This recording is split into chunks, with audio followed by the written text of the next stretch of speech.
Welcome back to another episode of Accelerate the Great. I'm your host, Nehemiah Davis. And again, I'm bringing you an amazing guest. So today I get to bring you my guest, my good guy, Brett. And the reason why I really like this guy so much, he's a true relationship builder. We met recently in a conference, I want to say in Vegas.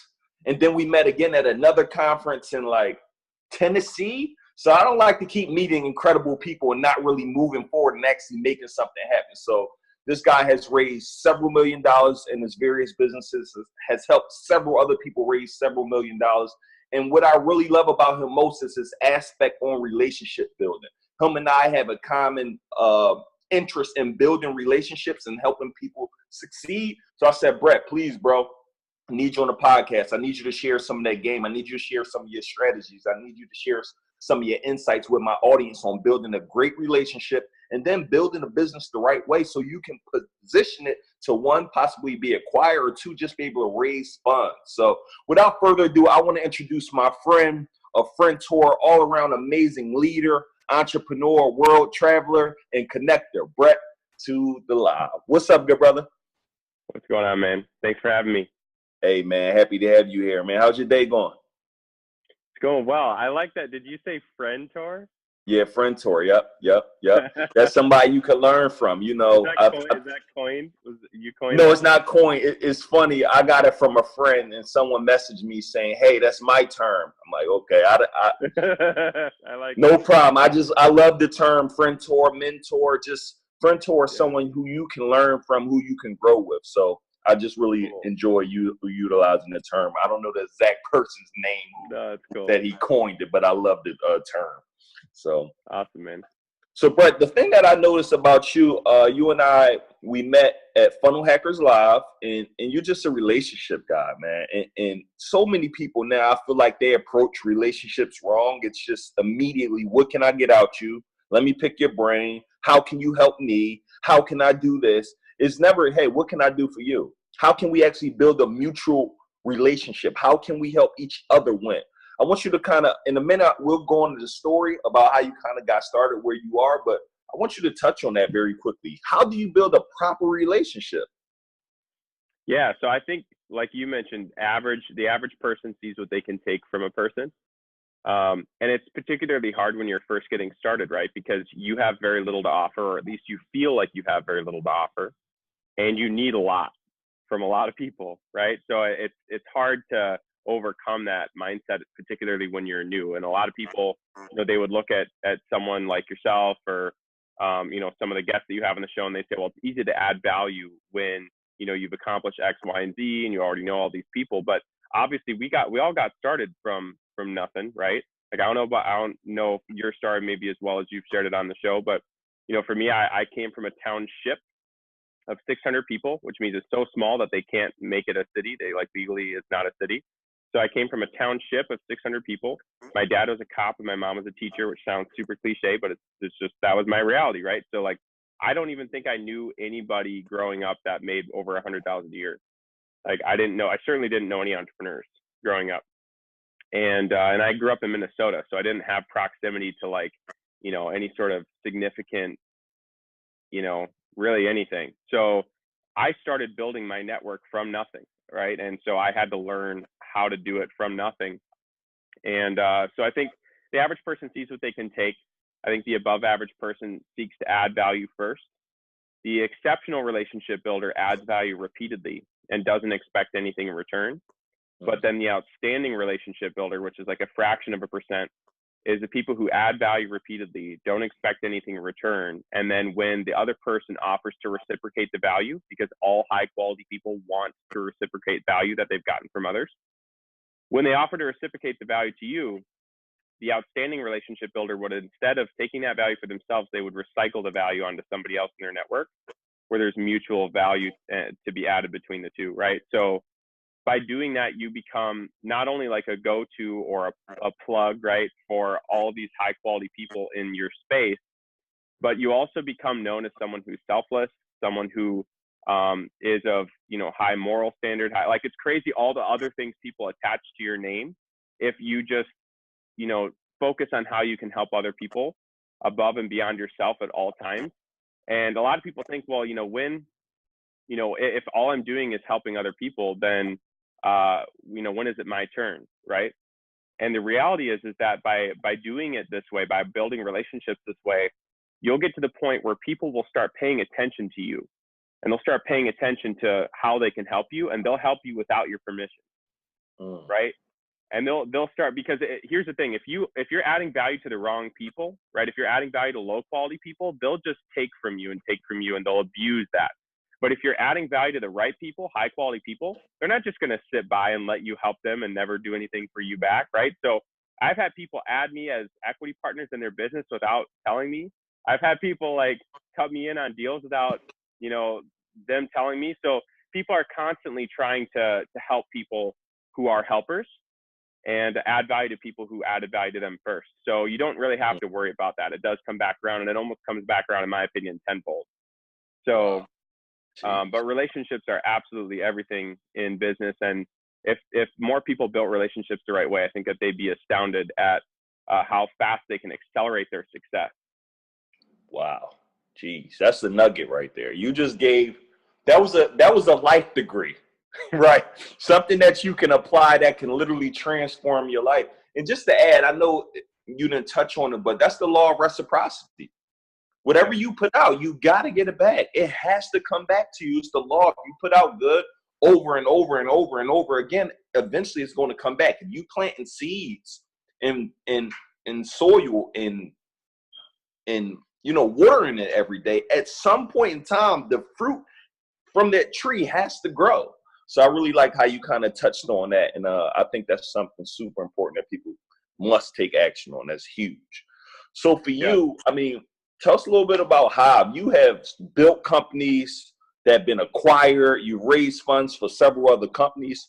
Talk through the process. I know I want to talk about if you had to start a business right now, right, starting today, how would you actually do it? But before that, kind of talk to us a little bit about how you built Hive and just the various companies you built, because I want people to kind of know your background so they can understand how incredible you are. You're such a good, you're so good at edifying people, man. That's a gift that you have. And I know it's intentional too. So I don't want to undermine that and just blatantly call it a gift. I know you do that intentionally, but I appreciate that. So I think the biggest thing, the biggest kind of epidemic that our society is in right now is, so like by this time next year, by 2020, Forbes said that 50% of the marketplace, or 50% of the job market, will be entrepreneurs and freelancers, right? So entrepreneurs and freelancers. And if you look at that stat, that's never happened before. Half the job market is entrepreneurs and freelancers. And so there's this huge shift right now where everybody's coming into awareness of, I need to start a business, right? Plus Instagram's kind of pushing like the sexy side of being an entrepreneur, which any real entrepreneur knows that it's like 10 times harder to be an entrepreneur than it is to be an employee. But it's worth it because you're living in your purpose, right? Hopefully. But I think the downside of that is that because of that, you see a lot of people who are, they're trying to chase after what other people are doing, and what other people are doing, typically that's based off of their interests and their strengths, right? So you need to start with something you're interested in that's based around the strengths that you have, which, by the way, if you don't know what your strengths are, just ask the people that know and love you, because they know what your strengths are. And then most importantly, you need to start because you're either solving a problem, right? Like any business that doesn't solve a problem is not a business worth starting. So that's the first thing. And then the second thing is you need to have a why, a reason for doing it that is bigger than yourself and bigger than money. Because the challenges affiliated with starting a business are greater than anyone's desire for money, and they're greater than anyone's selfish desires. So these challenges can only be overcame, and you can only really succeed in business in the long term if you have some sort of why or reason for doing that is greater than the challenges that you're almost guaranteed to face, right? So for me, my very first why, or my very first reason for starting a business was, you could say, was like money, basically. So, and that business was a failure. I was chasing after someone who had already had success. They wanted to start a business with me, and they had you know, success to the tunes of hundreds of millions of dollars in commercial real estate. And so they wanted to start a business with me, and it was in the direct sales space. And all I was looking at was, you know, the amount of money that they had made and all this stuff. And so I wanted to start this business with them. And because all we were focused on was money, and because all he was focused on was money, he ended up not listening to the consultant that he hired who was in that space. And he ended up basically making a bunch of bad decisions and tanking the business. Now, Hive was the first success that I had. And Hive started, my why for starting Hive started with my mom. So my mom is chronically disabled, and she has a bunch of illnesses that have gotten to the point where now she can't drive. Her license has been taken away. And throughout that process of, you know, not having a license, throughout the process of my parents getting divorced when they were 14, my mom lives a very lonely life. And so I wanted to find a way, this is like 2013, for her to connect with the people that were nearby that shared the same interests as her, so she could make new friends. And in 2013, there was nothing. So I kind of naively decided to create the solution for her, which, like anybody who, you know, picks their first idea for a business as a social network has like no concept of how hard that is. But I just wanted to solve the problem for my mom, right? And so my love for my mom overcame the challenges that I saw throughout the process of starting Hive, to where we ended up with hundreds of thousands of people using it. We had raised millions of dollars, and we had done all this stuff. And we ended up, I ended up getting to the point where I kind of exited from the company, and now I'm focused on some other stuff. Throughout that process, I also started other businesses, but my why started with my mom, right? So you have to have a why. Now your why can change and compound over time. Now my why includes my wife and kids. It includes what I call my legacy why, which is what I want to be remembered for, which is making a historical dent in our education system, which I believe is broken and outdated. And so my why evolves with time, and it compounds, and it's gotten to the point now where nothing can stop me, right? So failure or failing is a part of success, but the only true failure is quitting. And my whys are so strong that I'll never quit. So success is a guaranteed byproduct of the strength of my why. Wow. Woo, jeez. Hey guys, he just dropped some game. First, sorry, definitely to hear about your mom. And it's so crazy, Brett, because you took something that could have been, which I'm sure was sad at that moment, but that empowered you. It made you equip her. So, hey, now she had things to do, but it made you create a whole social network. One of the things I want to encourage anyone listening, when you start facing problems, see how that can turn into a business. So many billionaires and millionaires have built businesses off their problems. And the average person looks at their problem as, God, why me? Why would you do this? You should be praising God like, yo, this could be my big break. This could set everything up for me. Like the reason why Richard Branson started Virgin Airlines, because he got stuck somewhere. And he like, yo, I had to get home. And he realized there was enough people with the same problem on I have to get home. He ended up calling the charter company like, hey, how much is it for you guys to come get us?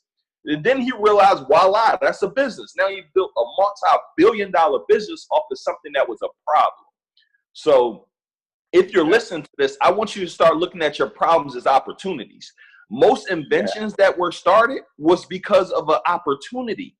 Right? I don't know. I watch a lot of Shark Tank. So there's this one invention that's called like the drop stop or whatever. And it's basically when you drop your phone, like, I don't know if you're ever driving and you drop your phone, it go all the way under your seat. Like you just can't get it while you're driving. They put a little cushion together that just a little hole through a piece of cushion that goes over the seat belt. So now if it drops, it just sits there. But yo, if they didn't have a problem, they wouldn't have been able to create a multi-million-dollar solution. So huge, guys. Brett was able to start and grow a business off of an issue, off of a problem. And that problem generally would have broke a lot of people. That made him, right? It helped him grow a business. So I want you guys to start looking at it in that way. Right now, love that. Yeah, what are some of your favorite social sites now for business? If you're starting that business, you're trying to grow your business, what's some social sites you're focusing on, or maybe some hacks and things? I know you're big on going to conferences and networking like I am, but what's some social hacks that you're currently using that you believe could be beneficial for someone? So it's kind of funny. So I actually don't typically go to conferences. I've ended up at a lot of them lately for like speaking stuff. For me, like I'm huge on the power of Instagram, because I firmly believe that Instagram is what LinkedIn could have and should have been. And if you look at, like, for example, anytime somebody sends me a connection request on LinkedIn, I always accept it. Even though I never know who they are, I always accept it. But if someone follows me on Instagram, I don't always follow them back. In fact, I only follow back people that I know, like, and trust. Right? And that's most people, right? There's a few people, a couple friends of mine that follow like 7,500 people, but most people only follow the people that they know, like, and trust. And so you can actually see, for the first time ever, you ever hear like the 6 or 7 degrees of separation, like how many connections you are away from somebody? You can see that now. You can see it. You can go to who someone's following. I can't tell you how many times I've seen somebody at an event, or I've seen somebody anywhere, and I've wanted to talk to them, and I go to and see who they're following, and I find out we have mutual friends, and I walk up and I start a conversation based off mutual friends. Hey man, heard so much about you. We have a lot of mutual friends, blank, blank, and blank. We were just talking about you. Nice to finally meet you. And now you're introduced as a peer. Not as a fan, right? You are a peer. You have similar friends. Like, the power of reverse engineering warm networks through Instagram is absolutely incredible. The ability to reach out to somebody through a DM and have them reply because they see who's following you, or because of the size you're following, or whatever. It's absolutely incredible. So for me, I mean, I remember I used to, with Hive, we worked with thousands of influencers and celebrities to help promote it. And I remembered, like, my goal was I wanted to have this particular celebrity that had over 100 million followers. I wanted them to be involved in what I was doing. So what I did was I went to who they were following, and then found someone who was more accessible, went to who they were following, and then found someone who was more accessible than them, and worked my way down the ladder, got someone with, 400,000 followers plugged into what I was doing, and then leveraged their name to get up the ladder one rung, and then, like, got someone there, and then leveraged both of their names to get up another rung. And then I got to the point where I had 5 of the closest friends of this celebrity with over 100 million followers on Instagram. And I invited all 5 of them to a party, and they showed up. Right. So I strategically engineered, like, the process to get this super, I mean, if I said the person's name, everybody on the planet knows who this person is. Like, this is a very big person. And I got them to talk to me by reverse engineering their network. Now, the fact that Instagram lets you do that and lets you see who's friends with who is so powerful. And the fact that most people are selective with that is even more powerful, because now you actually know these are the people that this person cares about. And I mean, I always say, like, if you want to get close to someone, get close to the people that are close to them. Right. So everybody knows, like, you were talking earlier today with my right-hand guy, right? My right-hand guy, that the guy you were talking to who set all this stuff up, he does everything with me and everything for me. And so if someone wanted to get close to me, they just get close to him. Right. If he likes him, I like him. That's the way it works. Right. Same thing, like, with my wife. If someone comes up to me and says, hey, Brett, it's nice to meet you, and I say, this is my wife, Melissa, and they go, oh, hey, and then they ignore her and go back to me, I don't like you. Right. But if you say something, hey, like, wow, what an incredible person, like I'm so excited to, to meet you. And I love what your husband does, whatever. Now, if she likes you, then I like you. Right. And so many people go about that the wrong way. So be nice to the assistants, be nice to the VPs, be nice to the spouses, the janitor, everybody. Yeah, man. So Instagram lets you see who those people are, though. So I think Instagram's big that way. There's definitely some power in LinkedIn for the older generation, like if you need to reach certain people. But man, even the older generation's hopping on Instagram. I'm helping Rohan Oza right now. He's a shark on Shark Tank, helping him grow his personal brand. That dude did vitamin water, smart water buy, and now he sees the power of Instagram. Right. Wow. So more and more people are flooding towards Instagram, and I think that's kind of where it's at right now. Hey, Brett, I'm going to end the episode, man. You dropped so much game in that last 10. Like, you don't know it's game because you probably drop it all the time. But just what you just said is, like, that's how you build relationships. Guys, the episode is over, man. Welcome. You guys going to have to tune in for another episode. It's like, no, I really appreciate the value that you're giving. And it's funny, before me and Brett hopped on, we were talking about what is the highest ROI. Like, I don't think it's real estate. I don't think it's a business investment. I don't believe it's Amazon. The highest ROI you can have today, I believe, is in building a relationship. And I'm going to give you guys an example. I met, and I said this on a previous podcast, but the moral of the story is I met Brett 2 events ago, right? Now he's on the podcast. I'm sure we're going to continue to be friends. We're going to continue to see each other. I'm going to continue to find ways to add value to him, and maybe vice versa. And the crazy thing about it is, guys, this is going to be not this year. It's going to be next year, the year after, the year. We can't unfriend each other now. Right? It's not like, Brett, I'm not your friend anymore. Brett, I don't want to add value to you anymore. No, we're locked in now. So think about this. What if we build relationships like this with 5 to 10 people per month, right? And you start doing business with some of your friends. You start adding value to them. You start helping them, whatever the case may be. Brett just said he was able to get partnerships, get equity in companies, not knowingly, just because of the value that he added. You telling me, is there a higher ROI? I don't know a higher ROI than that. So I hope you guys are really listening. This episode, man, it's been a breath of fresh air and has been incredible because we never talked on just solely relationships and how to really do it. So if you're listening to this, I want you to literally, when this episode is done, I want you to DM me, Neil DeViso, DM Brett, KNUTSON on Instagram, right? And say who you're connecting with. I just want you to actually take action on the information. So, Brett, that's another important thing for me. A lot of entrepreneurs, they're watching, they're consuming, but they're not taking action. How do you encourage taking action? Because one thing I learned, Brett, this information is useless if it's not used. It won't take you anywhere.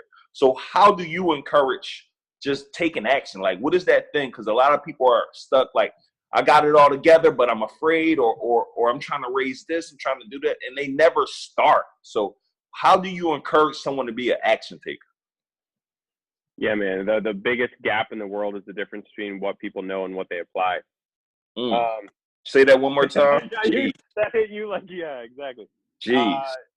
Here's the thing, right? It's simple, but it's not easy. Right? So like everything that I just said, it's simple. It's simple to look at who people are following and do the stuff that I just said. Now that you know it, you're like, oh, that's so simple. I wonder why I never thought of it or whatever. It's simple, but it's not easy. Like the process of reverse engineering and building relationships and working my way up that ladder literally took me like 8 months. Right? And it was super intentional.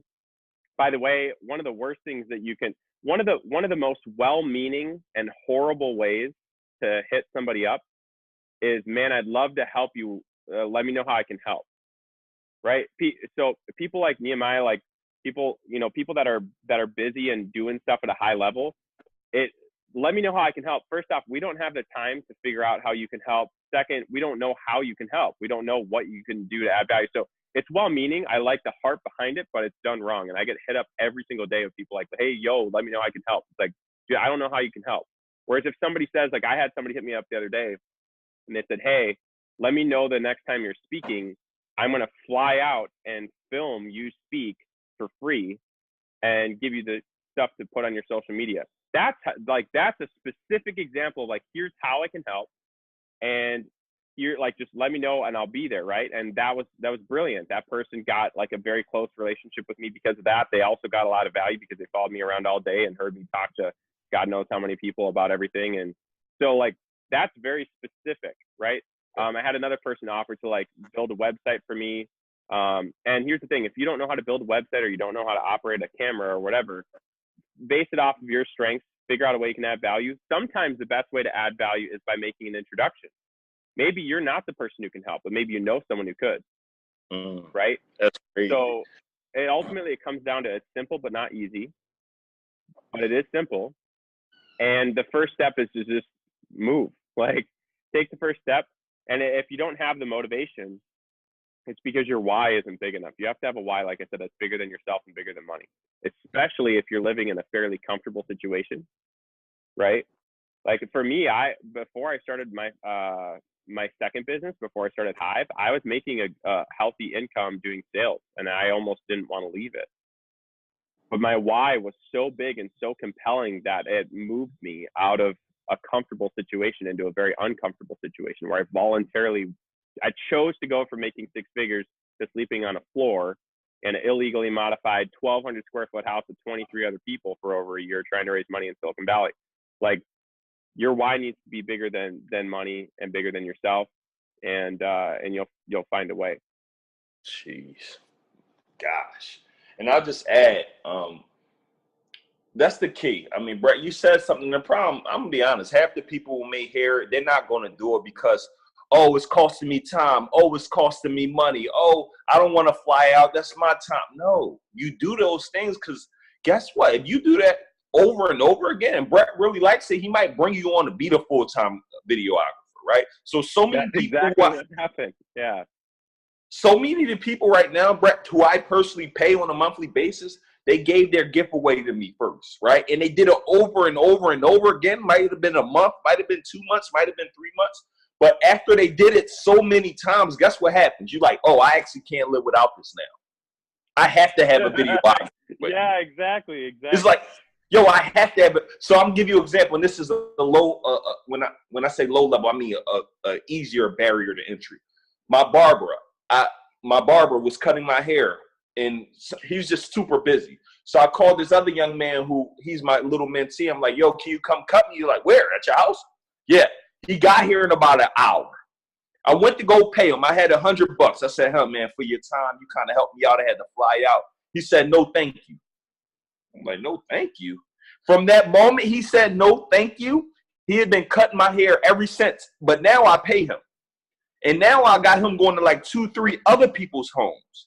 So his gesture of saying no thank you for the no thanks, I don't need your money, is now having him cut my hair every week or every other week at my house. I don't have to leave, but now he's doing that for other people. But here's the thing, he gave his gift away. You can easily build a 6-figure business by giving your gift away to strategically to certain people. And again, you're going to give your gift away to some people, but you may have to do it for a longer time than you expected. For him, he just did it one time and actually got, now I'm giving him $50 to $75 every time he come cut my hair, right? But the case is, guys, fantastic example of how it actually happens too. Yeah, like, it's crazy, bro. So not to interrupt, but I had a guy who he offered to build a website for me, and now he's the person I send every single. So I run an accelerator for startups, and every single startup that comes through the program that needs a website, he does all the websites now because he just started with just doing mine for free. So he gets, I don't even know, I mean, thousands and thousands and thousands of dollars worth of business because he did my website for free and did a good job. And it's crazy just to add. So with my online academy, Circle of Greatness Academy, Davida, when we first started, like when I came up with the idea and I saw someone else do it, it's crazy. I saw someone else do it, and I'll probably go on that on another episode, but we were able to build that 6-figure business in this first year by giving our gift away, offering free membership. But she worked for 3 months with me, like just working, never asked for a pay, never did anything. Just, she was good with systems. I'm not a systems guy. Like my team do systems and certain things. I focus on my strengths. So she was focusing on her strength, but now she get a percentage of the income of that company as long as we had a company, whether she do work or not. But why? Because for those 3-4 months, she was invaluable to me. We needed what she offered to the world. Like, she was helped put everything together. I'm like, whoa. So now every single month, whether she's working in the business or not, first of the month, check. Every month, since the business has started. So I say that to say, give your gift away. Sometimes it pays the highest rewards, but a lot of people won't be able to grasp it, right? Brett, here's the thing. A lot of people miss out on opportunities because it's not connected to immediate paycheck. There's opportunity being missed daily. 100%. Delayed gratification is everything. See, here's the way that the world is designed to work, right? Like, this is literally like God created the world this way. And it's basically, you have to be underpaid and overworked to deserve to eventually be underworked and overpaid, right? If you want an instant and immediate gratification, you will have a constant life that's consistent, right? But you'll also not have growth. So you'll never get to the point. You'll have to work all the way probably until you're dead or close to it. And your life will be based around lack and not having enough of. If you want to live in a life in abundance, you have to front end load it. You have to do tons of work and be underpaid for years to eventually get to the point where you are underworked and overpaid, right? And so you can either have the balance right away. You can live a life that's very comfortable and easy in the beginning, by the way, which normally ends up a life that's very uncomfortable and hard if you always make easy and comfortable decisions early on.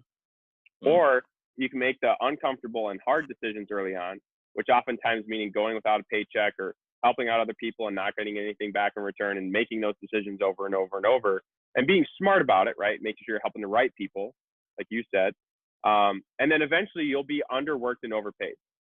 But you can't have the life that everybody wants doing the same things that everybody does, because only 1% of people get that life. So if you want to be the 1% of people with that life, then you need to do what only 1% of people are willing to do. Right? Serious. Whoa. Hey, it's a lot of gems to unpack in one episode. I mean, you guys gonna have to dissect this episode, because I believe the ROI on this episode should tremendously help change your life if you just apply some of the information that's kind of stated here today. So anything right now, Brett, that you need help with, and when I say I'm asking, I know you just mentioned, like, hey, I don't necessarily know what I need help with, but what you got going on, is there any way people can serve or support you from a mass scale? I know not, of course, people got to look through your Instagram and what you got going on to really see how they could put their skills to it. But I don't know if you got anything coming up just that we can support. I don't know if it's an event, a book, anything of that nature. Yeah. So I do have a book coming out in the next couple months. It's probably a little premature to talk too much about that. Gotcha. Yeah, I mean, we just, let's connect on Instagram. My Instagram, like you said, it's just my last name, Knutson, Knutson. And if you're trying to start a company and you need guidance for that, that's kind of one of the things that I specialize in, because I've started so many companies across multiple different industries. So that's a conversation we can have too. But outside of that, it's just, I'd love to hear what everyone's journey is, and if there's a way that I can add value. Good, guys. Listen, today was incredible. I'm going to end it with one final question. If you were to lose it all tomorrow, like if you had to start over, like you just lost everything, what would be the first thing you do to get back to where you are? I know that's kind of loaded, but yeah, no, I would bend over backwards to do whatever it took. I'd buy last minute plane tickets. I'd do literally whatever I needed to do to get my network back. Right. So for me, one of the things that I did a lot early on was I would give people a sense of urgency, people that I wanted to meet, and I'd hit them up and I'd say, hey, I'm going to be in blank town, wherever they live. Hey, I'm going to be in Miami, or hey, I'm going to be in LA from this date to this date. And there's a lot of ways that I think I could help you with some of the stuff that you're working on. Let me know if there's a time in that window that you could meet for like 30 minutes. And then if they said, sorry, I'm out of town or whatever, that was, no sweat off my back, because I wasn't actually going to be there. I was only going to be there if they said that it worked, and then I'd buy a plane ticket. Like I do that all the time. Like, hey, I'm going to be here this day to this day. If they're like, yeah, I can do this day, it's like, oh, great. Now I'm going to go book my tickets, so I'm actually there those days, right? And so I would just do literally whatever I needed to do to build my network back up, because I think the problem is people, like I said, there's good and bad to everything. The good of Instagram is the stuff I was talking about earlier. The bad of Instagram is the fact that people think that, you can look at, you look at all these quotes that everybody has on their Instagram, and people look at that and they go, oh man, like your network is your net worth. I've seen that a million times. It's like, yeah, but do you actually believe that? Do you live your life that way? Or do you just go, oh, it's a cliche? Here's the reality. Like, cliches are cliches for a reason. They're cliches because they're so true and so important that people say them over and over and over. And the downside of something becoming a cliche is people don't take it seriously, and people don't actually let it resonate and sit with them. They just write it off. Like, oh, I already know that. I already know that. Are you living that though? Are you living that? Right. So for me, wow. Every time I hear a cliche, I don't let myself write it off anymore. Like if I've seen the same Instagram quote for the 100th time, I ask myself, like, am I doing this? Am I doing this thing that all of the billionaires and all the crazy, wealthy, successful people that I know that are like, they're all posting the same stuff? Am I doing this stuff? Or am I just writing it off because I've heard it a million times? Right? So, but for me, and I know for you too, like relationships are everything. So I would start with relationships, and I would drain my bank account. And I have, by the way, multiple times, drain my bank account in the early stages to do whatever it takes to build relationships with the right people. It's so crazy, bro. I'm like, I don't want to beat a dead horse, I think is the term. But I mention it so much. I say, hey, you need to go to some of my most incredible relationships I have right now is from people I met in the last couple years, from me going out, meeting new people, getting out of my comfort zone, not being afraid to go alone, and building real relationships. So when a lot of people be like, how did this person get there? What did they do? We're literally telling you, we're going to events, we're setting up meetings, we're setting up lunch, we're adding value, and this is what you should do. Like you said, drain your bank account in 2019 on building relationships. Drain it.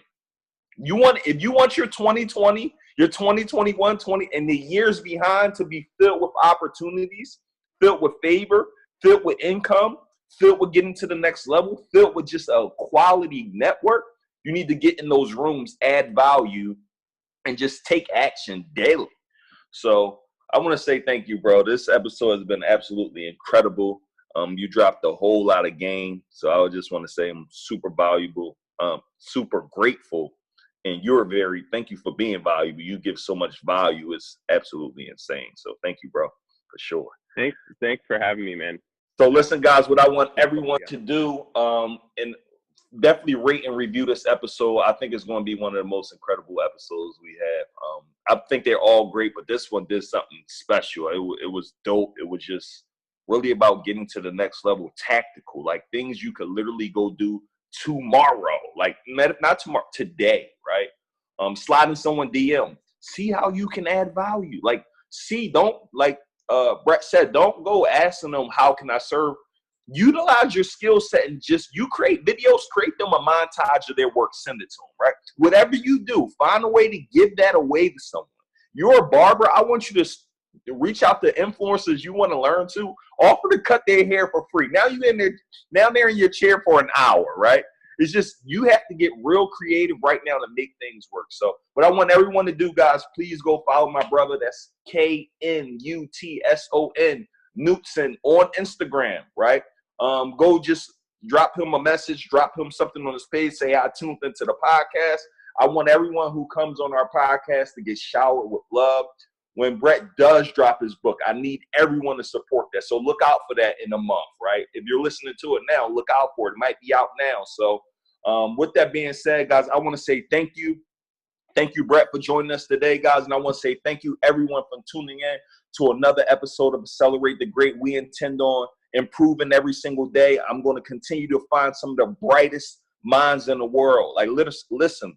Brett is a relationship guru. He came in here, dropped nothing but immense value for about 30, 40 minutes, and all I ask is that you apply. So with that being said, guys, I'm out of here. Thank you guys so much for tuning in. I hope you guys had an incredible time today. And remember, go be great and make sure you accelerate the great. Talk to you guys soon.